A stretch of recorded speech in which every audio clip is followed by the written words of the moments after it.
Welcome back to In the Zone. I'm your host, Noel Quinn.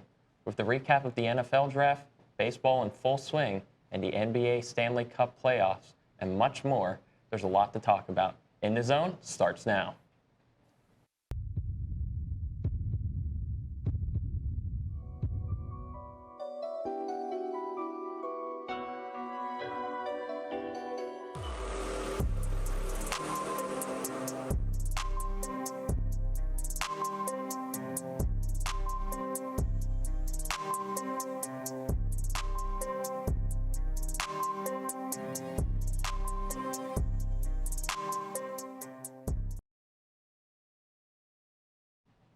Joining me on desk this week is Dylan Shields and Billy Cullen.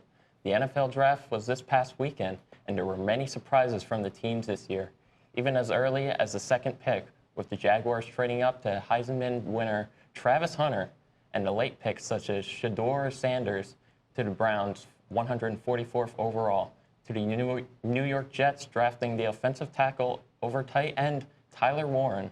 This year's picks has left even sports analyst Adam Schefter at a loss. Dylan, what are your thoughts on this year's draft, and what are you most surprised about? Well, the Shedeur falling, I think, was the big one. I think it's the one everyone's talking about. You got hotheads like Mel Kiper going off that teams didn't take him. I didn't mind the trade Cleveland did for Travis Hunter at first. I didn't mind the fact that they got a first round next year and they got a couple of picks this year. Was fine.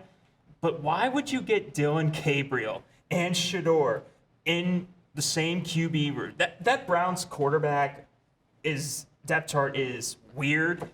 I mean, are both of them going to be in the team? Is one of them going to get cut? That's going to cause a lot of tension between two rookies, especially a guy like Shedeur, which we know his personality and maybe a little bit humbled with how far he fell. So the fact that he might have a chip on his shoulder against the guy like Gabriel to start. Don't forget Kenny Two Glove Super Bowl champs on that roster. I don't know the vision for Cleveland. I think they might even take a quarterback next year. I don't get that. And then as well, especially first round, very tackle heavy, very offensive and defensive tackle heavy. I had that there was 7 defensive tackles and then 8 guards and tackles taken. And teams are realizing they have to build the trenches a little bit. That's one of the more important aspects in football. So that's mainly what I got from that draft. All right. Bill? Well, to go off that point with the offensive lineman getting drafted, I think people looked at the Super Bowl and saw Mahomes get sacked 6 times, and they were like, we are going to make sure that our quarterback is held upright. When it comes to the Shedeur Sanders thing, I completely agree. I do not understand the Dylan Gabriel pick when you then get Shedeur later. I think their plan eventually was to get Shedeur. They traded up to get him. That quarterback room, they have 5 guys that probably aren't starting quarterbacks in the NFL, but at the same time, do you cut them at the same? It's a bit of a mess for them. I want to go on the Jacksonville part of that trade. I mean, you're the 5th overall pick. It felt like you were probably going to pick maybe Genty. Maybe they were going to go Mason Graham, which Cleveland ended up getting. But it felt like Travis Hunter being able to move up and do so. I think, keep in mind, Jacksonville just 2 years ago was very good, very competitive. They won a playoff game a couple years ago. Last year was a down year. They had an awful defense, so they get a guy that can play not just corner, but can also play receiver to help out Trevor Lawrence. I think the other surprise to me was, obviously, I thought the Giants drafted really well. As someone who is an Eagles fan, has watched the Giants mess it up for the last 15 years. They went out of their way, and, I mean, they got probably the second most talented player in this class, with Abdul Carter, who was an absolute beast out at Penn State. And then they trade back up in the draft, and it was like, okay, now Shedeur's going to go. There's no way that they don't. And then they took Jackson Dart. Sounded like Shedeur tanked his interview on purpose with the Giants. But Jackson Dart, a lot of people think that he could have a lot of high upside, that he could fit that Daboll offense. I hope the Giants aren't any good. I mean, knowing their history over the last 15 years, it's not been great for them, so we'll see. Hey, Hunter and Thomas Jr., look out. That duo is going to be lethal. Lawrence has no more excuses. Exactly. Yeah, of course. With the draft came the trend around social media and the NFL. Prank calls were the subject, and fans and spectators were calling athletes perceiving as NFL teams. The Sons of the Falcons defense coordinator made a public announcement apologizing to Shedeur Sanders for his call. But Sanders wasn't the only athlete who walked the prank. Undrafted wide receiver Isaiah Bond, and Michigan's Mason Graham, and Penn State's tight end Tyler Warren were also victim to the act. Billy, what's your opinion on this issue? Well, for one, I mean, it's messed up. I mean, that is clear cut. I mean, this is the biggest day of most of their lives, and you get a call and you're super excited. You're probably looking around telling your family, hey, like, I'm about to get drafted to this team, and then all of a sudden you get, and you know it's a prank call. I think for Shedeur, they told him, you're going to be waiting a little bit longer, which it's messed up. It is. But then you look at it, I mean, Cooper DeJean got the same thing last year. Like, this has definitely been a trend over the last couple of years. This year, it was big, I think, mainly due to the fact that Shedeur was on live, and it got caught live, like during a live stream, and it was just like, oh, and you saw, like, raw reactions from it. But, like, here's my thing.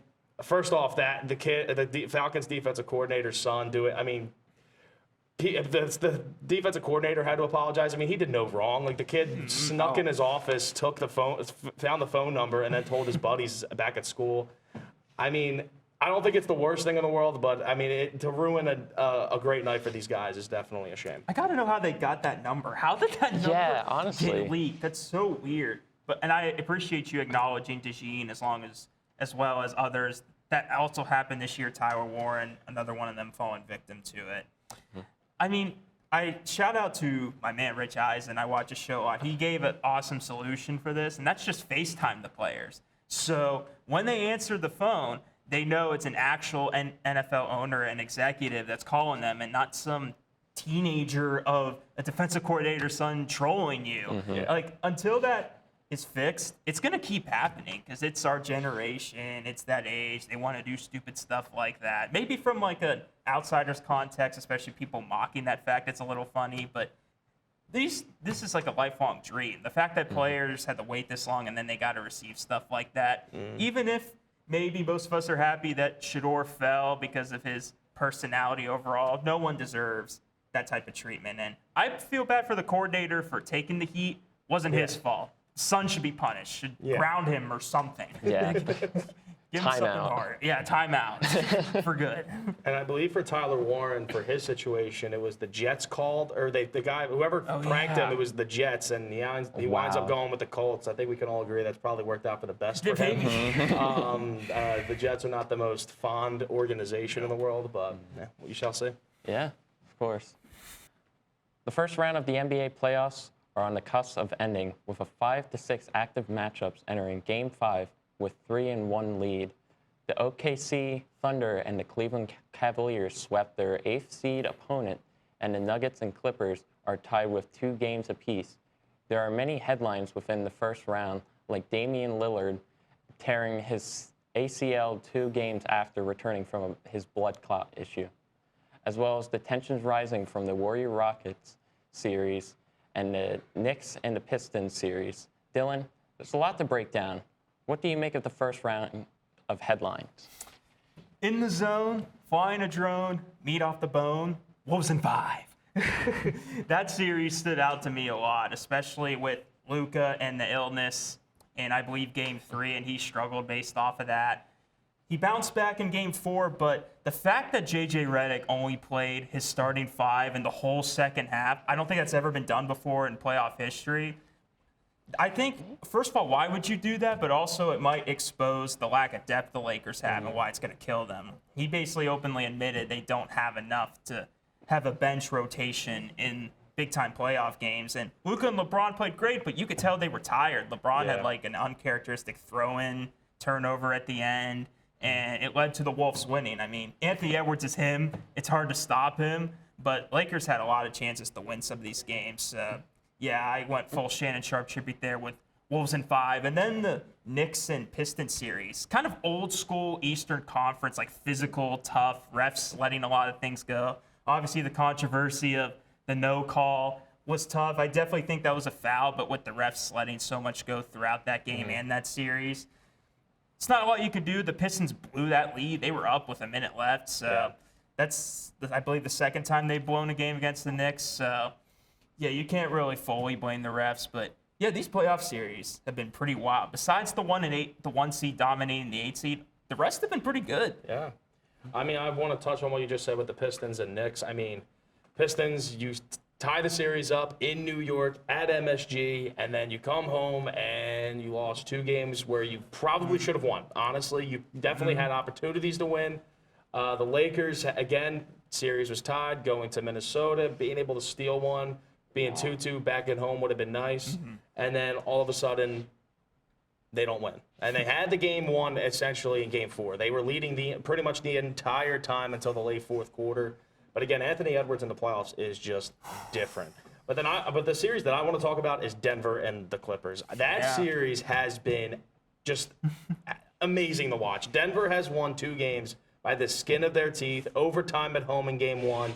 And then game 4, we saw the first buzzer beater ever from a dunk in NBA history. Yeah, that was insane. I mean, it was absolutely unbelievable to watch. To talk about the 1 and 8 seeds, I've never seen a team quit like the Miami Heat did against the Cleveland Cavaliers. The Cavs were just all over them. I mean, game 2 was somewhat competitive in Cleveland.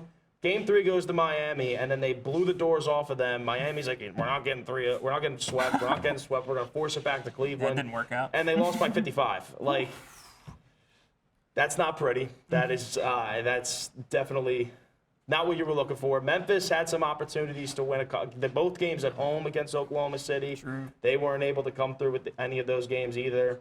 And then, honestly, Boston-Orlando's been a little bit more entertaining than I thought it would be. I thought Boston would kind of win this series going away. They are up 3-1, but it's still been a pretty kind of entertaining series. Paolo has been awesome for Orlando this year, and especially in these playoffs. But you got to keep in mind for Boston, I mean, they are a little bit banged up. Tatum got hurt in game 1. Jaylen Brown's still dealing with that knee injury. So I don't think Boston's as formidable maybe as everybody thinks they are. They're clearly looking a little bit banged up. But, I mean, they're probably still going to make the NBA Finals this year because they're just that good. Tatum seems to be fine. He scored like 37 last game. Yeah, no big deal. No big deal. Yeah, no, I couldn't agree more, guys. We now send it over to Christa Ricks for an update in Marauder Athletics. Christa? Thanks, Noel. Let's start with women's lacrosse. The team had a standout regular season, finishing 11-6, earning their first PSAC tournament appearance since 2022. But the accolades don't stop there. 4 players were named the All-PSAC East second team: Rachel Kinley, Ashlyn Simnetti, Mary Morica, and Caitlin Curbs. Huge congratulations to those ladies for making their mark. Now let's switch over to women's golf. The Marauders finished 3rd in the PSAC championship, marking back-to-back third-place finishes for the first time in program history. Charlie Kirby led the way with a 3rd-place individual finish for the Marauders, the best Millersville golfers team has had since Danielle Green back in 2017. Safe to say the squad is on a rise. Moving over to baseball. After a 4-3 loss in extra inning, the 10th-ranked Marauders came out swinging in their final game of the series against number 19 Westchester. Scored the first 4 runs in the first inning and 5 in the second, eventually winning 10-6. The victory clinched the series and knocked Westchester out of the PSAC East title race. Millersville is now 34-7 overall and 20-4 in the conference, heading into the final series with a solid lead in the standings. And wrapping things up with softball, the team closed the season out with 2 games against Shepherd. Sad to say, the Marauders did come up short in both games. Now with one final turn, I'm graduating. So this is my last episode on In the Zone. So with my final words, I want to acknowledge the whole In the Zone crew for the love and the support for the past years. I cannot thank you enough. You've been a huge part of my journey. So with that being said, I'm Christa Ricks, officially signing off for the last time. And now I'll send it back to the desk. Thanks, Christa. Turning our attention to the ice, where the Stanley Cup playoffs have had all the fans talking, as many of the matchups look like they're going to be to 7 games. The Eastern Conference sees all the top seeds confidently ahead of their opponents, leading to the series 3-1. Toronto and Carolina looking towards the ending the series tonight and moving on to the second round. In the Western Conference, the Dallas Stars won a crucial Game 5, winning 6-2, taking a series lead, while the rest of the Western Conference faces the same series-changing Game 5, as all 3 other Western matchups are tied to 2 games apiece. With Vegas and Los Angeles hosting Minnesota and Edmonton, Billy, who's it going to make it out of the first round of the Western Conference? Ooh, that's a good question. It's all 2-2 series. I think the Dallas-Colorado series, I want to start off, that could be the Western Conference Finals to me. Like, those two teams just, like, when you watch them, they just clearly look like the best teams in hockey right now, especially in the West. I am very shocked how good the Blues have been doing against Winnipeg, and not just like what they've been doing overall, but scoring as efficiently and as much as they have against Connor Hellebuck, who is probably the best goalie in hockey right now. But here's what I will say. I do think that I could see the Blues making a run, but it's going to be tough for them to beat Winnipeg. They got to go 2 games back up to Canada to try to win that series. So I would take the Jets to win that series. Everybody really wants to see Colorado win that series, and now that they're down 3-2, I do think Dallas, has now taken firm control of that series. Vegas and Minnesota. Minnesota is a lot better than people think. Kaprizov was hurt a lot this year, and he's been outstanding for Minnesota. He's been one of the best players in hockey. They've gotten great goaltending. I could see that being a Minnesota series. I do. I think I could see Vegas losing in the first round this year. I don't want to, speak too bad of Vegas. They're very good for a reason. They were the 1 seed in their division. And the other series was Edmonton and the Kings. Every year they play each other in the first round. Every year it's been Edmonton, and I'm just going to stay with Edmonton again. Man, I don't know. I think, the Kings blew the last game, up 3-1 the third period, and then... That might have been franchise or series changing. Might have been. But the Kings, I feel like, are better this year than they were previous years against them. I think the trend here, like Noel said, is that the Eastern Conference is kind of locked. The top-heavy teams are kind of exposing the wild card, like just made the playoffs teams, and how top-heavy and how goal-scoring a lot of these teams, especially at the Capitals and Maple Leafs, two of the best offensive teams in the league. While the Western Conference is not that. It's much closer. It's much tighter. Teams like Winnipeg and Vegas, teams that really should be winning this with relative ease, aren't that much. I'm going to agree with you, and I think the winner of Dallas, Colorado, most likely Dallas. I expect to go on a big run. Dallas has kind of been overdue for a run. They made it in the COVID year, but ever since, they've kind of been like the bridesmaids of the other Western Conference teams to make it. I mean, they're a very good defensive team. They've got very good goaltending as well. They pretty much have everything you want: goaltending, offensive firepower, and, goaltending. So I'll be surprised if they don't make a run, especially with teams like Winnipeg and Vegas struggling. And then just really quickly, I want to talk about Washington for a second. I mean, they were up 2-1 in the series. Montreal won Game 3 at home. Game 4, Montreal was up 2-1 in the second period. It looked like Montreal was going to tie the series up. And then Tom Wilson comes in with one of the biggest hits we've seen in hockey in a long time. And I mean, of course it's Wilson. Yeah, he killed that. I mean, I'm not trying to say, I say that like seriously. Like there was a second where I was like, is that guy okay? And then after that, Washington in the third period scored 4 goals. Like, that to me changed the series. And with hockey, you never know how these series are going to go, even in the first round. And just a play like that can absolutely change a series. There's nothing like playoff hockey. Definitely watch it. Yeah, it's awesome, guys. In the world of baseball, there have been quite a number of interesting stories throughout the last week. Eugenio Suarez had 4-game home run on Sunday, the first in the MLB since 2017. Meanwhile, the Mets became the first team to win 20 games on the year, while the Rockies would be lucky to just get 20 wins this year. There have been a lot of surprisingly strong teams to start this year. So Dylan, who interests you the most throughout the first month of the season? And how long until your Pirates do something to supplement the talent of Paul? Never. Skeens is never gonna have the talent around him. He's gonna be a Yankee in a couple years. But the NL West has stood out to me. It's pretty stacked. We talked about Suarez's home run game, the first since I think 2019. And I think it's even more rare than the perfect game I heard. I think the perfect games happen a little bit more. So for that to happen is pretty special. And I think too, the last guy who did it was also a Diamondback. So that team seems to have luck, but they're in a stacked division. You got the Dodgers, obviously, that have everybody you can ask for and that payroll, but also the rest of that division has been pretty decent. I mean, besides Colorado, that's just a AAA team at this point. I think that division interests me big time. I think we've talked about it before in the show. Baltimore struggling big time. they're kind of like a little bit inconsistent. They've been a little bit injured throughout the year, so we'll have to see if they'll have to rebound. But yeah, my Pirates, I mean, obviously you have to get personal talking about them. It's just the usual struggle. Not even shocked at this point. I mean, at least Skeens beat Yamamoto Friday, but that's about all we can ask for. The hitting's been terrible. So, but yeah, MLB, there's kind of been some pleasant surprises, I'd say, this year. Oh yeah, I would have to agree. I mean, some of the things that haven't been too surprising, obviously the Dodgers, very good team. The Mets have played to where they should be at this point. The Yankees are very good. That makes sense, right?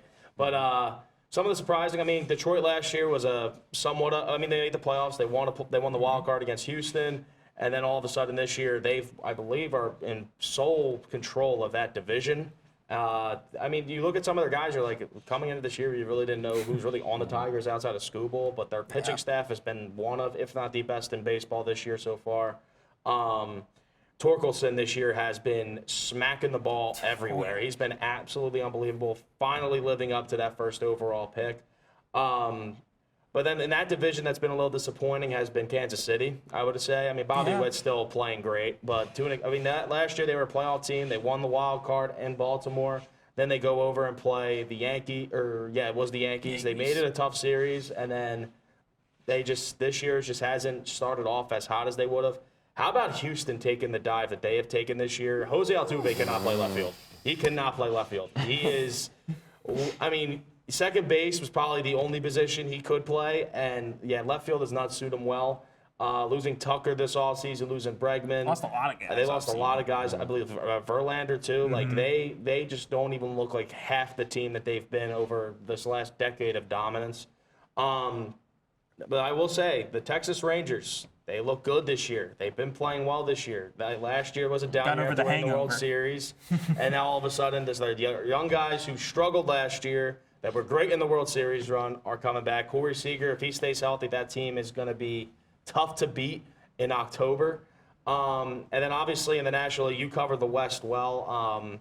But to go over to the East, man, the Phillies, they're so just, you don't know what you're going to get every day. I mean, either they're going to win 10-4 like they did Saturday, or they're going to lose 4-0. Like, you don't know what you're going to get from them. Noel finally pitched his first good game of the year. He was actually great against the Cubs on Sunday Night Baseball. Hopefully the Phillies could find something. Their bats have been relatively quiet this year from every single player. It's not even just like one. Everyone was pointing at Bohm. Every player, their average is down. So hopefully they could figure it out. Maybe they need to go to Torpedo Pat way like the Yankees did. Maybe the Astros have to cheat. Yeah, of course. Let's go back. Stepping into our segment Out of Bounds, we look into unique sports taking place in the boxing ring. The World Chess Boxing Association has taken the world by storm with its combination of brain and brawn. Competitors take to the ring for the 11 rounds, 6 rounds of the speed chess, and 5 rounds of boxing. With the concept coming from France, the idea turned into a competitive sport in 2003 in Germany, where competitors step into the ring for 4-minute rounds of chess, then 3-minute rounds of boxing. Athletes could win either in the boxing ring or during the chess match. This sport is taking place around the world in countries like India and China, and also in the United States. So, Dylan, when are you making your debut? Oh, am I crazy for thinking I have a better shot at boxing than chess? I've played chess maybe twice in my life, and I've sucked at it.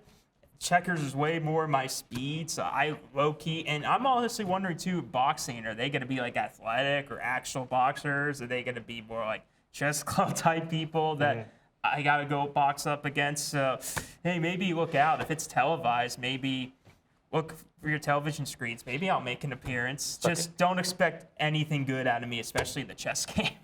Yeah, no, I would have to say for myself, chess is definitely not my speed. But I will say when it comes to the boxing aspect, if my opponent is our producer, Zach Humphreys, I will absolutely beat him to a pulp. Count me in. We'll double team him. Let's go. Relatively. Yeah, I would love That would be very easy for me. Easy win for me. That guy's a bum, and I'm calling him out. I think everyone in the back would agree and would love to see that. Yeah, next in his own episode in fall? Absolutely. Definitely, for sure. As for me, I lost against the easy AI in chess. So, yeah, I don't think I have much of a chance in either, I'll be honest. That'll do it for this episode of In the Zone. From the man Dylan Shields and Billy Boy Cullen and Cuckoo Christa Ricks and the entire In the Zone crew, I'm your glorious host, Noel Quinn. Thanks for watching, and we'll see you right back here on In the Zone.